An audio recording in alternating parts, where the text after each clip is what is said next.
Hello everybody and welcome back to Quest 64. In this video we are going to be going through the Blue Cave. Last video we were here and we took a brief look, but we're going to be going through the cave in its entirety.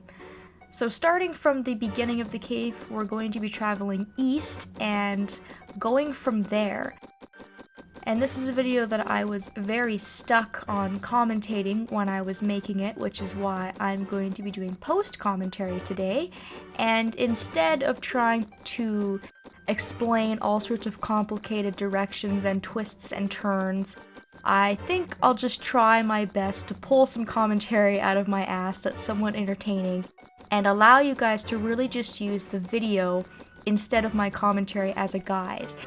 There's a few general rules for the Blue Cave. Obviously, you want to be very careful to keep an eye on your compass, because in this area, you're going to be getting into a lot of enemy encounters, and it's really easy to get turned around. And because everything looks the same, it can be very easy to go backwards instead of going forwards. So after a battle, make sure that you let your camera adjust and pay attention to the directions on your compass, which is something that I have been saying for a long time in this game because it is really the key to navigating around.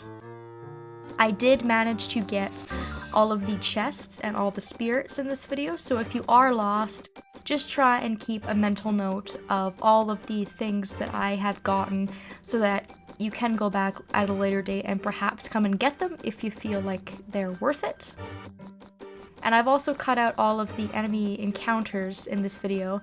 It took me about 45 minutes in total to run this cave with all of the encounters and all of the getting lost and turned around and things like that. So it was really disorientating for me to try and commentate as well as go through the cave.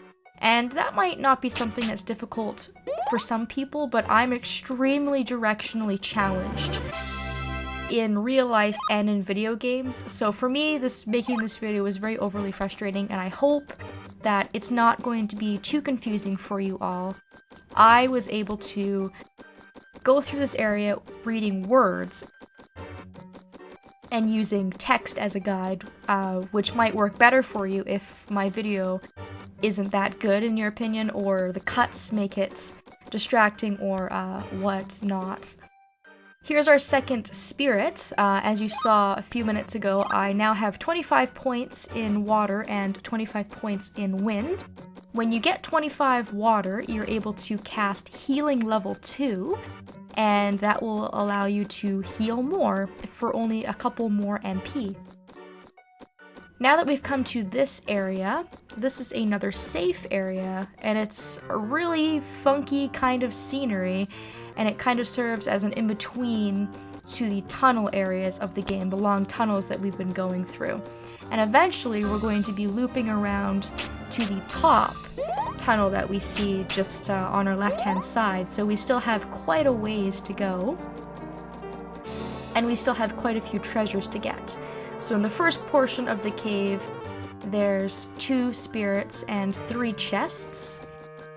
This tunnel here is another safe area. In this tunnel there are no enemy encounters, so the game has given you quite a large area to charge up your MP and heal and walk around to prepare yourself for the massive amounts of encounters that you will be getting into later on in the cave.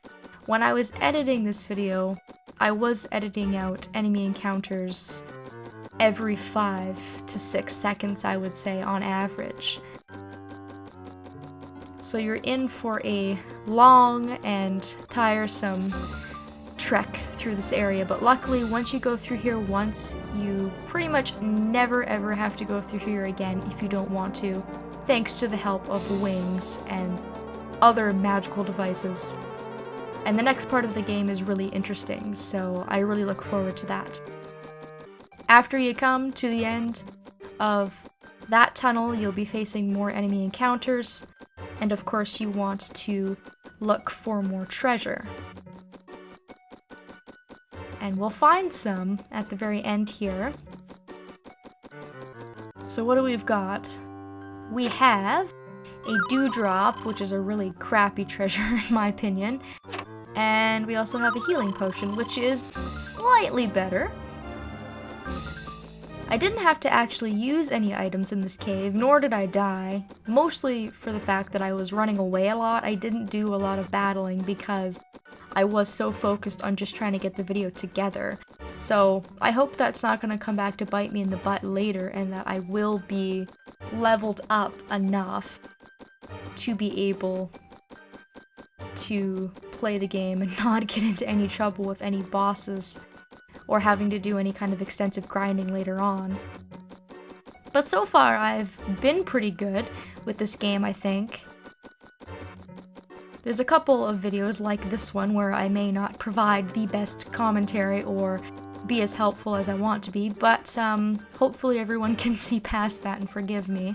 We're actually almost out of this place. Or this part of the cave, actually, I should say. The scenery changes as you get to the very end of it, and that is when things get really complicated. And again, this is a long tunnel, but this one isn't actually safe, so don't let that fool you. There's no twists or turns in this path either, it's just straight through. And then we're gonna come to our second area here, and this is the upper level of where we were before, this cavern type area. And again, this area is completely safe, so if you need a break, if you need to heal or get more MP, then feel free before you continue on. It's gonna take me a little while to get used to the fact that I have healing level 2 now, and I'm healing double what I am with healing level 1, which is awesome. That's really gonna help me out. And it's gonna be a lot more useful and practical than heal level 1. It's really hard to get heal level 2 in comparison to something like Wind, where you get Wind Cutter level 3 so early on in the game. But anyways, now that you've come out of this area, you come here to what is most possibly the meanest thing in the history of anything for the directionally challenged person. And when I was going through here, I had to like triple read the sentence that was telling me what direction to go because horribly directionally challenged. So here we go. I will let you guys watch the video very closely so that you know where to go. And just to show another battle here, I chose to keep this one because in this area you actually run into Skelebats, which are the enemies that we were running into in Call Hazard Cave, and they haven't gotten any stronger. So this area is actually pretty nice because it's not as distracting in terms of enemies. It really allows you to go through the area with very little enemy encounters, and the only thing you're gonna run into is Skelebats. So there's no wyverns or anything else from the Call Hazard Cave in here. And we've collected one spirit in here so far, and we still have a few chests and a few spirits to collect. And I try to pause at every fork that I come to so you guys can see what way that I go. And that was my way of going about it, because if I say go northeast, go northwest, go north, go south, go southwest, I think that's just gonna get way too complicated. And the person who I was reading the guide from, who described this in words, I think did a really good job because I was able to get through it. And that's really saying a lot because it's me. But once we get through here, and we manage to collect everything in this big maze-like area, we will be able to exit the cave, and I will have 100% collected everything, which is great. And then we can move on to new grounds, and hopefully we can meet this Epona person that we've been hearing about from Leela. And this was pretty much the point in the game where I basically said, screw everything, I'm done, I give up when I was a kid. So I think the next portion of the game is going to be really quite interesting, especially since I'm more powerful now. And I've really triumphed through the Blue Cave. Even though areas like this are really difficult, It's nice when you feel like you've accomplished something, you know? And if you don't want to get to these items or these chests, then I definitely don't blame you, because the items especially are really nothing of merit.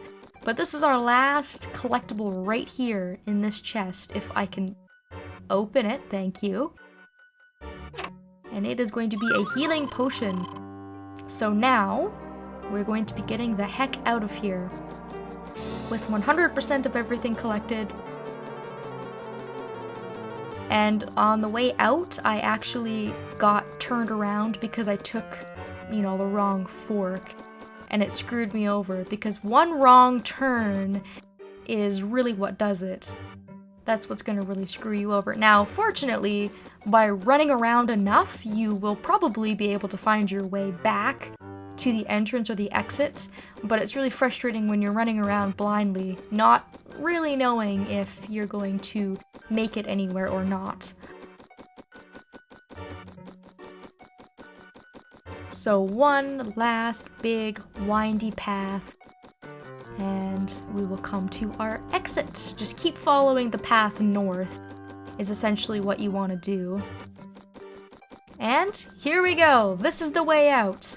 We still have a little bit more of the blue cave to do before we get to Crystal Valley and meet with Epona, but I'm going to save that for next time. Thank you so very much for watching. Hopefully you guys can get through this cave too, and I will see you next time.